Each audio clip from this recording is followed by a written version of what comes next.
নমস্কার, আপনারা দেখছেন গ্লোব টিভি, সবার পাশে সবার সাথে। গ্লোব নিউজ নিয়ে এখন আমি সুপর্ণা রয়েছি আপনাদের সঙ্গে।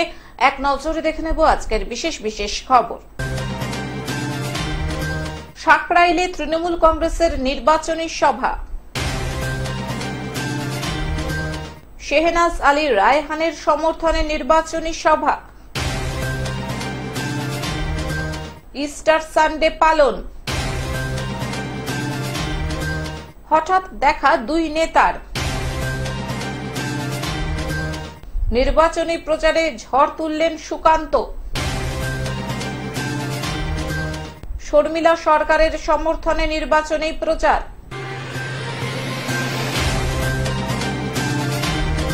আসছে বিস্তারিত খবরে। সাকরাইলে তৃণমূল কংগ্রেসের নির্বাচনী সভা।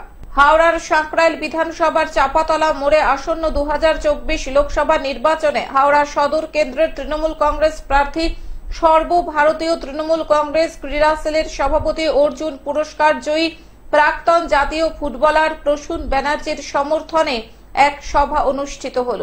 উপস্থিত ছিলেন বিধায়িকা প্রিয়া পাল, সাংসদ পদপ্রার্থী প্রসূন ব্যানার্জি, জেলা পরিষদ ও পঞ্চায়েত সমিতির নেতৃত্ব। উপস্থিত সকল বক্তাই চতুর্থবারের জন্য হাওড়া সদর কেন্দ্র থেকে প্রসূন ব্যানার্জিকে ঘাসের ওপর জোড়া ফুল চিহ্নে ভোট দিয়ে বিপুল ভোটে জয়যুক্ত করার আহ্বান জানান। সভায় মহিলাদের উপস্থিতি ছিল চোখে পড়ার মতো। লোককে ধরে নিয়ে যাচ্ছে, ঘরের ভেতর ঢুকে পড়ছে, মহিলাদের রেখে দিচ্ছে। কি লজ্জা, কি লজ্জা! একদম টেনে নিয়ে আসছে। আরে এখন তো ইলেকশন হচ্ছে, এখন বন্ধ কর না ইডিসিডি বেরিয়ে, তারপর করবে। কোনোটা প্রমাণ করতে পারলি না, সবকে জেলে পুড়ে রাখছে। প্রমাণ তো হলো না, প্রুফ তো করতে পারলাম না।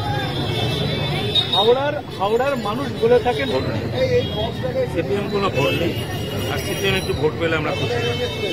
তাহলে বিজেপিটা আর একটু দূরে চলে যায়। তো এরা এসছে আমাদের ক্ষতি করার, এগিয়ে নাই বলছে। আমরা তৈরি, মানুষের কাছে আছি, মানুষের সঙ্গে যাচ্ছি, কোনো ব্যাপার নেই। আমাদের ন্যায় বিরাট ছবি হয় না। হ্যাঁ, টিভি পেপার সব ওরা নিয়ে নিয়েছে, কিন্তু আমাদের মানুষ ভালোবাসছে, কোনো অসুবিধা নেই। আমি বলছি, আমি টেলি ভেরি সিরিয়াসলি, আমরা পারবো, আমরা কাজ করছি। একজনকে দুজন খারাপ হলো তাতে দল হয় না। দলে লাখো লাখো লোকে, বাচ্চা মেয়ে থেকে আরম্ভ করে বড় লোক সবাই কিন্তু তৃণমূলকে ভালোবাসে। হাওড়া থেকে কৌশিক ঘোষের report, globe news. Shehnaz Ali রায়হানের সমর্থনে নির্বাচনী সভা। দক্ষিণ মালদার তৃণমূল প্রার্থী শেহনাজ আলী রায়হানের সমর্থনে নির্বাচনী সভা অনুষ্ঠিত হল। নির্বাচনী সভার আয়োজন করল ইংরেজবাজার পৌরসভার 22 ও 20 নম্বর ওয়ার্ড কমিটি। সভায় অংশ নিয়ে তৃণমূল প্রার্থীর সমর্থনে ভোট প্রচার চালালেন 20 নম্বর ওয়ার্ড কাউন্সিলর চৈতালি ঘোষ সরকার এবং 22 নম্বর ওয়ার্ড কাউন্সিলর বাবলা সরকার।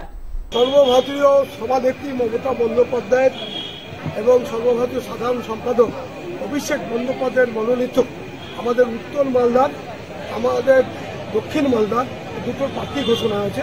আমরা দক্ষিণ মালদার ভোটার, আমরা দক্ষিণ মালদার মধ্যে পড়ি, ইংরেজবাজার শহরের 22 নম্বর ওয়ার্ড। এই ওয়ার্ডে আমি প্রথম 98 সালের পর তৃণমূল কংগ্রেসের প্রার্থী হিসাবে নির্বাচিত হয়েছিলাম, এই প্রথম।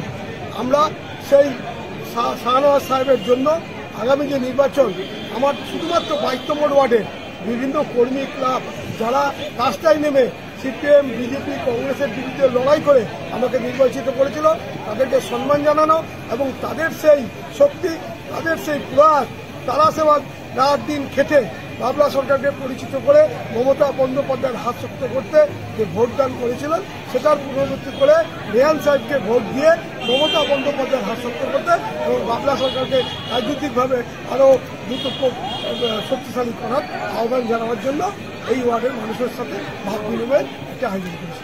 মালদা থেকে অভিষেক দাসের report, globe news. Easter Sunday পালন। রবিবার জলপাইগুড়ির আকাশে বছরের প্রথম কালবৈশাখীর কালো মেঘের গর্জনকে উপেক্ষা করে শহরের বেরিয়াল গ্রাউন্ডে জমায়েত হন খ্রিস্ট ধর্মাবলম্বী বহু মানুষ। প্রিয়জনের কবরে মোমবাতি ধূপকাঠি প্রজ্বলিত করে পালন করা হয় ইস্টার সানডে। এই প্রসঙ্গে জলপাইগুড়ির CNN চার্চের রেভারেন্ড ডেভিড হাসদা জানান, 2000 বছর আগে ক্রুশবিদ্ধ অবস্থা থেকে এই দিনেই কবরস্থ প্রভু যিশুর পুনর্জন্ম হয়েছিল। সেই থেকেই খ্রিস্ট ধর্মাবলম্বী মানুষদের বিশ্বাস কবরে শায়িত প্রিয়জনেরা এই দিনেই ফিরে আসেন। সেই প্রিয়জনেদের প্রতি শ্রদ্ধা জানাতেই এই বিশেষ অনুষ্ঠান, যাকে ইস্টার সানডে বলা হয়, তার আয়োজন করা হলো গতকাল। আজকে আমরা জলপাইগুড়ি খ্রিস্টান বেরিয়াল গ্রাউন্ডে উপস্থিত আছি এবং আজ থেকে 2000 বছর পূর্বে প্রভু যীশু গুড ফ্রাইডের দিনেতে তাকে ধরা হয়, মারা হয় এবং সন্ধ্যাবেলা তাকে কবর দেওয়া হয়। কিন্তু রোববার দিন, যেটাকে বিশ্রাম দিন বলা হচ্ছে, তিনি পুনরুত্থিত হয়েছিলেন। আর সেই দিনটাকে স্মরণ করার জন্যই আমরা এই কবরস্থানে উপস্থিত হয়েছিলাম, কারণ আমাদের আত্মীয় স্বজন এবং আমাদের সুপরিচিতদেরকে, প্রিয়জনেদেরকে আমরা এই কবরেতে রেখেছি। এবং যেহেতু পুনরুত্থান আছে, মৃত্যুর থেকে মৃত্যুঞ্জয়ী হয়েছিলেন প্রভু যীশু, আমাদেরও বিশ্বাস আছে আমরা আমাদের সেই পরিজন। জলপাইগুড়ি থেকে সায়ন সেনের রিপোর্ট, গ্লোব নিউজ। হঠাৎ দেখা দুই নেতার। মেলায় জনসংযোগ করতে এসে তৃণমূল নেতা উজ্জ্বল চট্টোপাধ্যায়ের সাথে হঠাৎই দেখা হলো জিতেন্দ্র তেওয়ারির। সাক্ষাতে মেতে উঠলেন বিজেপি নেতা জিতেন্দ্র তেওয়ারি এবং তৃণমূল নেতা উজ্জ্বল চট্টোপাধ্যায়। দুজনের মধ্যে বেশ কিছুক্ষণ সৌজন্য সাক্ষাৎ হয়। শারীরিক কুশলতার খবর জিজ্ঞাসা করেন জিতেন্দ্র তেওয়ারি। নিয়মিত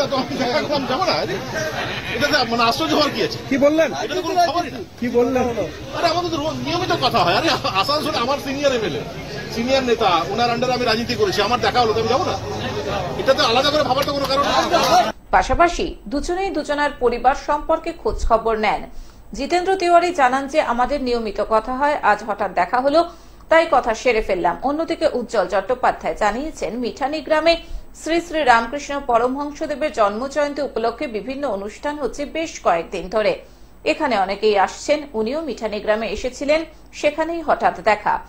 আজকে মিঠানি গ্রামে বেশ কয়েকদিন ধরে শ্রী শ্রী রামকৃষ্ণের জন্মদিবস উপলক্ষে যেভাবে অনুষ্ঠান বিভিন্ন রকম হচ্ছে, অনেকে আসছেন, উনিও এসেছিলেন এবং পরিচিতিটা তো আজকে নয়, অনেকদিন আগে। সুতরাং দেখা হলো, শরীর কেমন সে জিজ্ঞাসাবাদ করলো। কথা কিছু নয়, সকলের সামনে, এত লোকের সামনে কি কথা হবে? আর কথা হয়েছে শরীর কেমন আছে, কিভাবে আছে, এইসব কথা।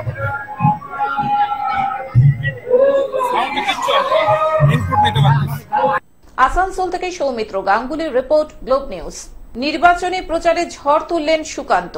ঢাকঢোল বাজিয়ে মিছিল করে নির্বাচনী প্রচারে ঝড় তুললেন বালুরঘাট 6 নম্বর লোকসভার বিজেপি প্রার্থী সুকান্ত মজুমদার। সম্প্রতি গঙ্গারামপুর ব্লকের 10 নম্বর উদয় গ্রাম পঞ্চায়েতের ফুলবাড়ি এলাকায় নির্বাচনী প্রচার করতে আসেন সুকান্ত মজুমদার। এছাড়াও হাজির ছিলেন জেলা সভাপতি স্বরূপ চৌধুরী, বিজেপি নেতা মানস সরকার, অশোক বর্ধন, মণ্ডল সভাপতি শঙ্কর চৌধুরী সহ অন্যান্যরা। প্রচার শুরুতেই ফুলবাড়ি হাটখোলা থেকে বের করা হয় এক মিছিল। মিছিলটি ফুলবাড়ির বিভিন্ন এলাকা পরিক্রমা করে সাধারণ মানুষের কাছে ভোট প্রার্থনা করেন বিজেপি প্রার্থী সুকান্ত মজুমদার। প্রচার শেষে সাংবাদিকদের মুখোমুখি হয়ে রাজ্য সরকারের বিরুদ্ধে এক রাশ ক্ষোভ উগরে দেন বিজেপি প্রার্থী সুকান্ত মজুমদার। আপনি একবার সার্ভে করে দেখতে বলুন মিউনিসিপ্যালিটিকে, দেখা যাবে বেশিরভাগ বাড়ি যেগুলো নতুন নির্মিত হয়েছে, তারা কাউন্সিলরকে টাকা দিয়ে দিনের পর দিন অবৈধভাবে বাড়ি করেছে। তো পুরো ফাঁকা করলে পরে ঘরের মাঠ হয়ে যাবে গার্ডেন রিচ। উদয়ন গুহ বলছেন, ওরা যদি একটা ফ্রেম ভাঙে, আমরা 10টা ফ্রেম ভেঙে তার প্রতিশোধ নেব। কোচবিহারে গতকাল বিজেপির কয়েকটা ফ্লেক্স ভেঙে ফেলা হয়। ওনার এখন অনেক ভাঙাভাঙির শখ হয়েছে, চিন্তা নেই। যখন বিজেপি ভাঙতে শুরু করবে, ওনার তখন বুঝতে সুবিধা হবে যে কি বিজেপি কি জিনিস। এখন তো গুন্ডামি করছেন। কোচবিহার তথা উত্তরবঙ্গের সব থেকে বড় গুন্ডার নাম হচ্ছে উদয়ন গুহ। আজকে সেই গুন্ডামি উনি শুরু করেছেন, মন্ত্রীর গাড়িতে হামলা করছেন। এটা কি ধরনের অসভ্যতা? আপনি রাজনীতি করছেন, রাজনীতি করুন, গুন্ডামি করছেন কেন? গুন্ডামি করলে আমরা কি ছেড়ে দেবো নাকি? আমরা গুন্ডামি করতে শুরু করলে আমরা করি না, কিন্তু করলে শুরু করলে আপনারা টিকতে পারবেন? দক্ষিণ দিনাজপুর থেকে জয়দীপ মৈত্রর রিপোর্ট, গ্লোব নিউজ। শর্মিলা সরকারের সমর্থনে নির্বাচনী প্রচার। লোকসভা ভোটকে মাথায় রেখে মাঠে নেমে প্রচার শুরু করে দিয়েছে তৃণমূল কংগ্রেস। বর্ধমান পূর্ব লোকসভা কেন্দ্রের তৃণমূল কংগ্রেস প্রার্থী ডক্টর শর্মিলা সরকারের সমর্থনে রবিবার বিকেলে একটি মিছিলের আয়োজন করল পূর্ব বর্ধমান জেলার কাটোয়া 2 নম্বর ব্লকের পলসোনা অঞ্চল তৃণমূল কংগ্রেস। পলসোনা গ্রামের মোড় থেকে মিছিল শুরু হয়ে শেষ হয় দেরিয়াপুর গ্রামের মোড়ে। উপস্থিত ছিলেন পূর্ব বর্ধমান জেলা তৃণমূল কংগ্রেসের সাধারণ সম্পাদক বিশ্বনাথ সাহা, কাটোয়া 2 নম্বর ব্লক তৃণমূল কংগ্রেসের সভাপতি পিন্টু মণ্ডল, পলসোনা অঞ্চল তৃণমূল কংগ্রেসের সভাপতি বীরবল মণ্ডল সহ অন্যান্যরা। এই মিছিলে পা মিলিয়েছিলেন প্রায় কয়েক হাজার তৃণমূলের কর্মী।